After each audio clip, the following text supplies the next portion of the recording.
ফিরে এলাম বিরতির পর। এবার যেদিকে আমরা চোখ রাখবো, বন্যায় দুর্গতদের পাশে দাঁড়ালেন, অবশেষে সমালোচনার মুখোমুখি হয়ে বন্যা দুর্গতদের পাশে দাঁড়ালেন কৃতি সিং দেববর্মা। সাংসদ তহবিল থেকে 1 কোটি টাকা অনুদান ঘোষণা করলেন বিজেপি সাংসদ। বন্যায় দুর্গতদের পাশে না দাঁড়িয়ে দলেই সমালোচনার মুখে পূর্ব ত্রিপুরার সাংসদ। এবং যেমনটা জানাচ্ছিলাম, আবারও জানাবো, সমালোচনার মুখে দিশেহারা হয়ে বন্যায় দুর্গতদের সাহায্যের জন্য এগিয়ে এলেন কৃতি সিং দেববর্মা। সাংসদ তহবিল থেকে 1 কোটি টাকা অনুদান ঘোষণা করেছেন তিনি। বন্যায় দুর্গতদের পাশে না দাঁড়িয়ে দলের মধ্যেই সমালোচনার মুখে পড়েছিলেন। ঠিক কি জানা যাচ্ছে, আমরা কথা বলবো। টেলিফোন লাইনে আমাদের সঙ্গে রয়েছেন আমাদের প্রতিনিধি সম্রাট চৌধুরী। সম্রাট, ঠিক কি জানা যাচ্ছে? দেখো শুভেন্দু, এখন থেকে প্রায় 4 ঘন্টা আগে কৃতি দেবী সিং দেববর্মন উনি ওনার যে সামাজিক মাধ্যম আছে ফেসবুকে একটি পোস্ট করে রাজ্যে যে বন্যা দুর্গতরা রয়েছেন তাদের ত্রাণের জন্য 1 কোটি টাকা ঘোষণা করেছেন, মানে সাহায্যের ঘোষণা করেছেন। এবং এই টাকাটা দেবেন উনি তার সাংসদ এলাকা উন্নয়ন তহবিল থেকে।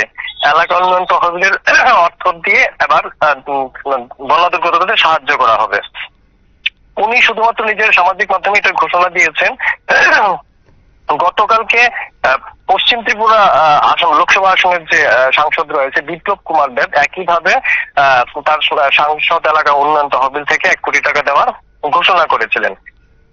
আজ গত 19 তারিখ থেকে রাজ্য প্রাকৃতিক বিপর্যয়ের জেরে বন্যা মানে দুর্গত অবস্থা চলছে। 19 তারিখ থেকে আজ প্রায় 9 দিন। 9 দিনের মাথায় আজ কৃতি সিং দেববর্মনের এই প্রতিক্রিয়া পাওয়া গেল। মাঝে এই প্রায় সপ্তাহের বেশি সময় রাজ্যের এই পরিস্থিতি নিয়ে কিন্তু কৃতি দেবী সিং দেববর্মনের কোন প্রতিক্রিয়া বা কোনো উপস্থিতি বা কোনো কিছুই লক্ষ্য করা যায়নি। যদিও উনি ওনার যে ফেসবুকে পোস্ট করেছেন তাতে উনি উল্লেখ করেছেন যে উনি রাজ্যের যে পদাধিকারী সরকারি পদাধিকারীরা রয়েছেন ওনাদের সঙ্গে যোগাযোগে রয়েছেন এবং নিয়মিত বন্যা দুর্গতদের খোঁজ খবর রাখছেন।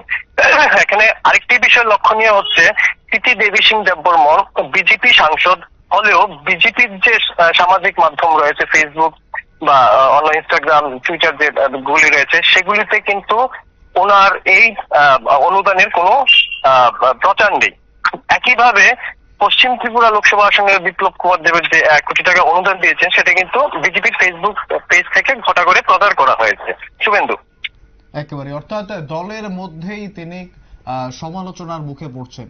সম্রাট, দলের মধ্যে সমালোচনার মুখে তো রয়েছেনি, তবে মানে বিষয়টা হচ্ছে একটু অন্যরকম। কৃতি দেবী সিং দেববর্মনকে বিজেপি থেকে হয়তো দলের সাংসদ হিসেবে মেনে নেওয়া হয়নি। এখনো কিন্তু কৃতি দেবী সিং দেববর্মন মানে যে ছবিটা জনমানুষের রয়েছে, সাধারণ মানুষের মধ্যে রয়েছে, উনি রাজবাড়ির রাজবংশের লোক এবং উনি ওই ত্রিপুরামতা সমর্থিত একজন প্রার্থী। এবং আজকের যে কৃতি দেবী সিং দেববর্মন যে অনুদানটা দিয়েছেন এটা কিন্তু ত্রিপুরামতা দলের পক্ষে কিন্তু আবার প্রচারে আনা হয়েছে। যদিও তাদের অফিসিয়াল যে সামাজিক মাধ্যম তাতে এখনো এই ধরনের কোনো পোস্ট শেয়ার করা হয়নি, কিন্তু তাদের যে হোয়াটসঅ্যাপ গ্রুপ রয়েছে বিভিন্ন সংবাদ মাধ্যমের সঙ্গে যোগাযোগ করা বা বিভিন্ন সাংগঠনিক ক্ষেত্রে যোগাযোগ করার যে হোয়াটসঅ্যাপ মাধ্যমগুলি রয়েছে সেখানে কিন্তু কৃতি দেবী সিং দেববর্মনের যে এই অনুদান তা কিন্তু ঘটা করে প্রচার করেছে।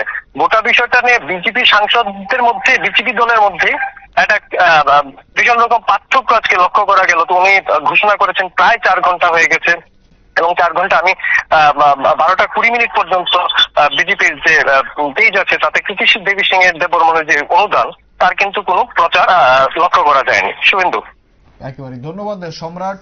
আমাদের প্রতিনিধি সম্রাট চৌধুরী সে একদম বিস্তারিত জানালো ঠিক দলের মধ্যে কেমন ভাবে কোণঠাসা হয়ে পড়েছেন, বলা ভালো সমালোচনার মুখে পড়েছেন কৃতি সিং দেববর্মা। তিনি তার যে অনুদানের কথা সেই অনুদানের কথা জানালেও বিজেপির সোশ্যাল মিডিয়া হ্যান্ডেলগুলি থেকে কিন্তু তার কোনো প্রচার নেই। অন্যদিকে বিজেপি সাংসদ বিপ্লব কুমার দেব যখন তিনি প্রচার করেছিলেন, তিনি অনুদানের ঘোষণা করেছিলেন, সেই প্রচার কিন্তু বিজেপি থেকে হয়েছে। এবং একটা দীর্ঘ সময় ধরে আমরা দেখেছি কৃতি সিং দেববর্মার এই বন্যা পরিস্থিতির মধ্যে রাজ্যে তাকে দেখা যায়নি, যে কারণে বিরোধীদের সমালোচনার মুখে পড়েছিলেন। এখন মনে করা হচ্ছে রাজনৈতিক মহলের একাংশ বলছেন যে দলের মধ্যেও তিনি সমালোচনার মুখে পড়েছেন।